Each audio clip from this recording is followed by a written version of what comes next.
Good morning, Bubba. Baby Jordan is about a month old. How and where he was born is an emotionally painful subject for his mom, Diana Sanchez. It's very upsetting because now when my son grows up, I'm going to have to tell him that, and it's embarrassing. I just feel so disappointed, so let down. Let down by the staff at Denver's County Jail on Smith Road, which houses a medical wing for pregnant moms.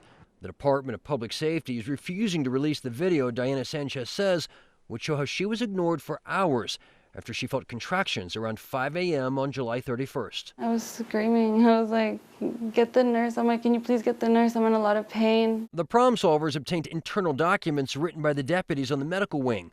One wrote, Sanchez said her water broke and that she was yelling, and she's in excruciating pain. And then I told her that, I was like, look, my water broke. The documents suggest Diana Sanchez's water broke at 9:43 a.m., but deputies write at 10:38 a.m. One nurse did not seem alarmed and stated, isn't she already going out?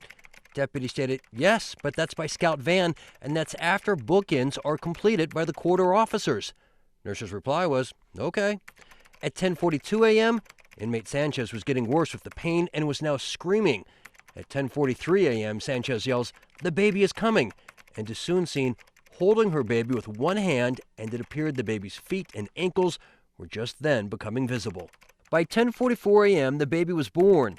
At 10:45 a.m., an ambulance is finally called. No medication for mom, and in the chaos, the nurses didn't even seem to know where to find the clamp for the umbilical cord. They put my son's life at risk.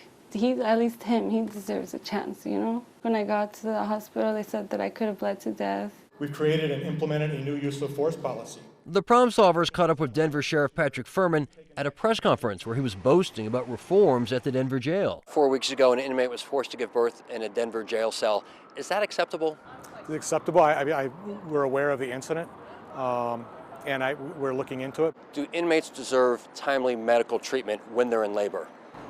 Yes, inmates deserve the best medical care that we can provide for them. So what was your reaction when you learned that this inmate didn't get timely medical treatment, that she was forced to give birth in a jail cell?